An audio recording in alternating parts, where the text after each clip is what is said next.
سویرا نے 9ویں جماعت سے ہی اپنے گاؤں کے بچوں کو ٹیوشن پڑھانا شروع کر دیا تھا۔ وہ اپنے اور اپنے بزرگ بیمار والد کے اخراجات ٹیوشن پڑھا کر ہی پورے کرتی تھی۔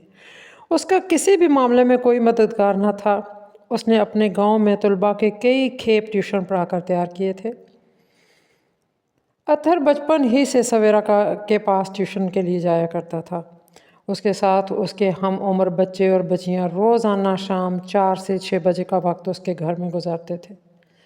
وہ انہیں ہوم ورک مکمل کرواتی، اگلے دن کے ٹیسٹ تیار کرواتی، امتحانات کی بہترین تیاری کرواتی۔ اس کے پاس پڑھنے والے بچے نمایاں کامیابی حاصل کرتے۔ نتیجے والے دن ہاتھوں میں ٹرافیاں اور گلے میں میڈل لیے پہلے سویرا کے گھر جاتے۔ وہ ان کے لیے ٹرافیاں وغیرہ لے کے رکھ لیتی تھی، جنہیں لے کر بچے خوشی سے پھولے نہ سماتے تھے۔ سویرا کے خاندان میں کافی لڑکے تھے، لیکن تاحال کسی نے اس کے رشتے کی بات نہیں چلائی تھی۔ بن ماں کے بچی نے بزرگ باپ تک کو ماں اور باپ جیسا سہارا دے رکھا تھا۔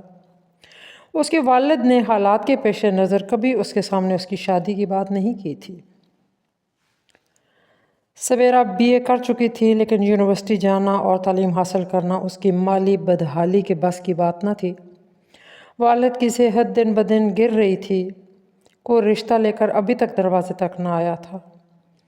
اس نے مزید تعلیم حاصل کرنے کے لیے پرائیویٹ داخلہ بھیجنے کا فیصلہ کیا۔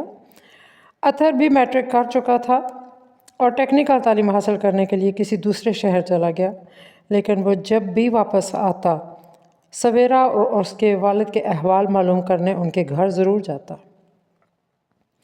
وہ اس سے لائبریریوں سے پرانی کتابیں منگواتی اور گھر پر امتحانات کی تیاری کرتی۔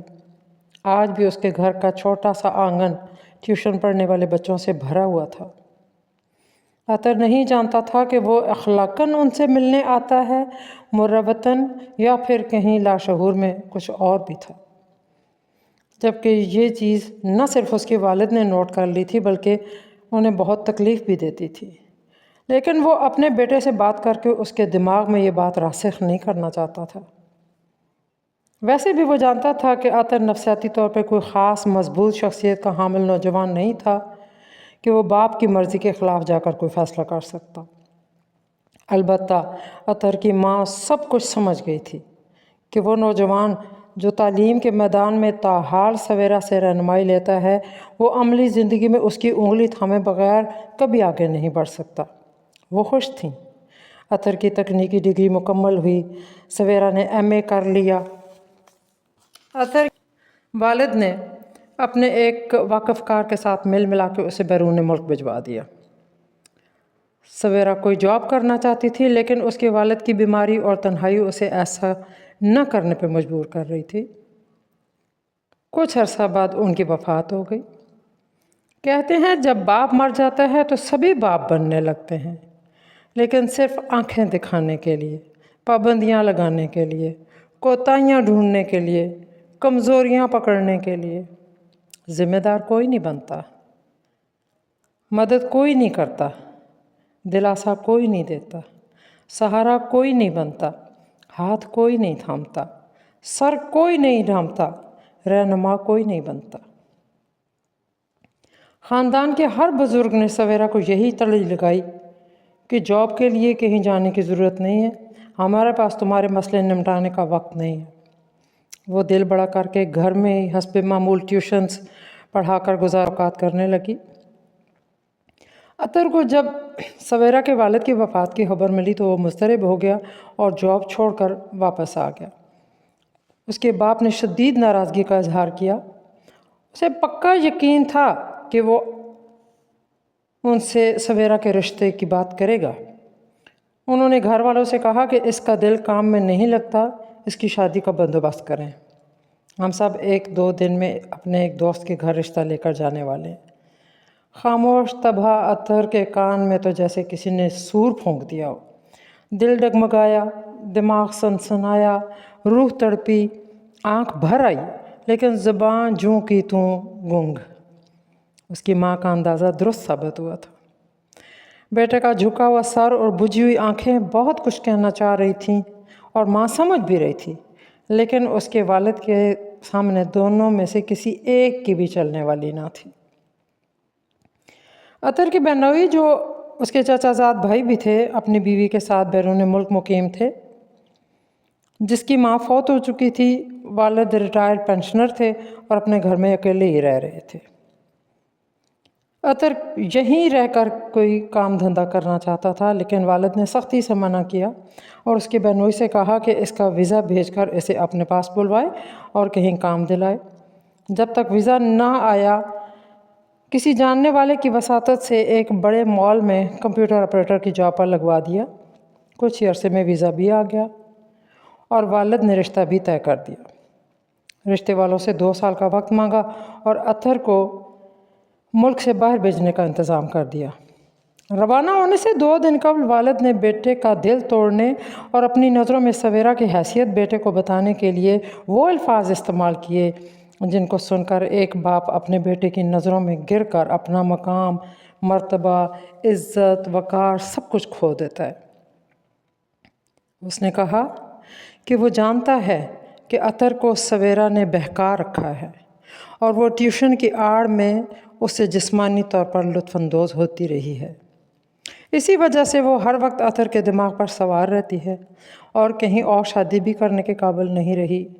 لیکن تمہیں فکر کرنے کی ضرورت نہیں ہے، میں اس کا رشتہ تمہارے رنڈوے چچا کے لیے مانگ لوں گا، اسے مستقل ٹھکانہ بھی مل جائے گا، تمہارا چچا کے بعد اس کی پینشن بھی اس کے نام ہو جائے گی، جس سے زندگی بھر کے خرچے پانی کا بندوبست ہو جائے گا، اور تم کیا، میں بھی جب دل چاہے گا ہاتھ صاف کر لیا کریں گے۔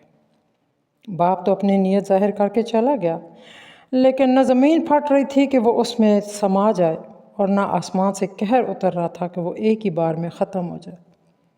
وہ کس باپ سے پیدا ہوا تھا؟ وہ کن لوگوں میں رہتا آ رہا تھا؟ وہ کس جانور کو اپنے ولدیت کے خانے میں نام لکھتا آیا تھا؟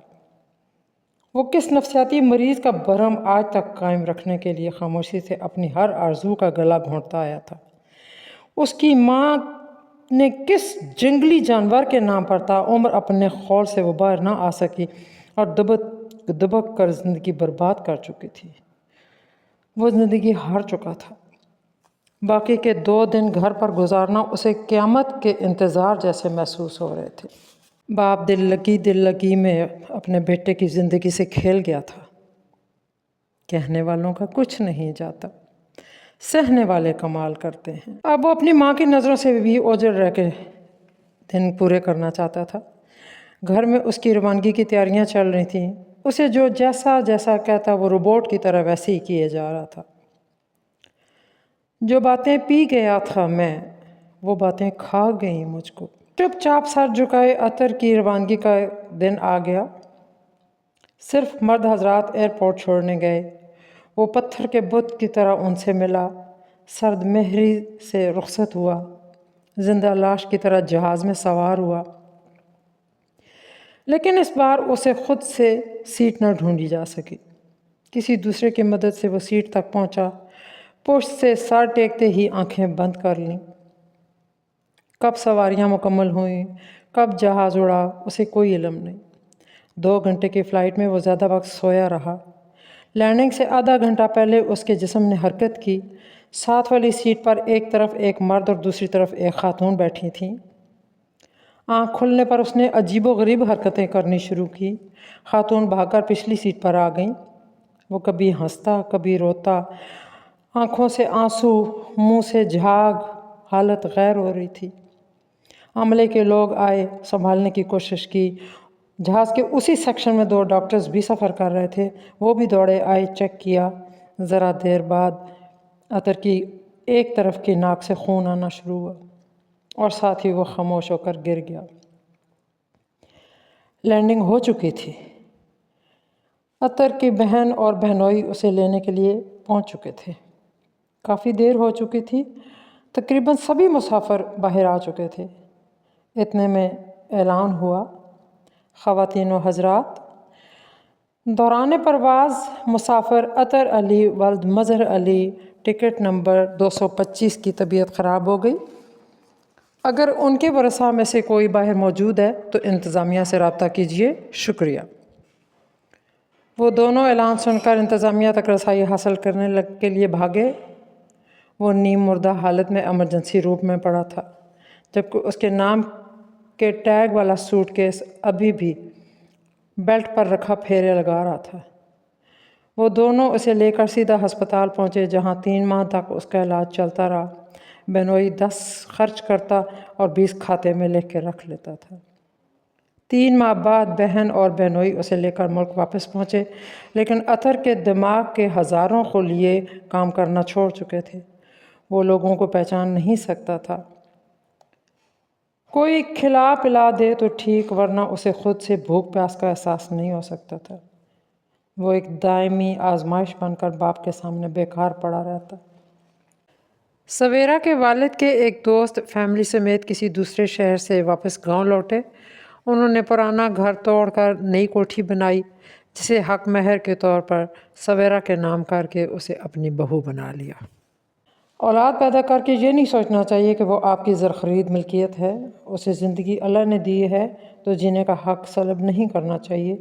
کچھ ہمیں ان کی ماننی چاہیے اور کچھ اپنی منوا لینی چاہیے۔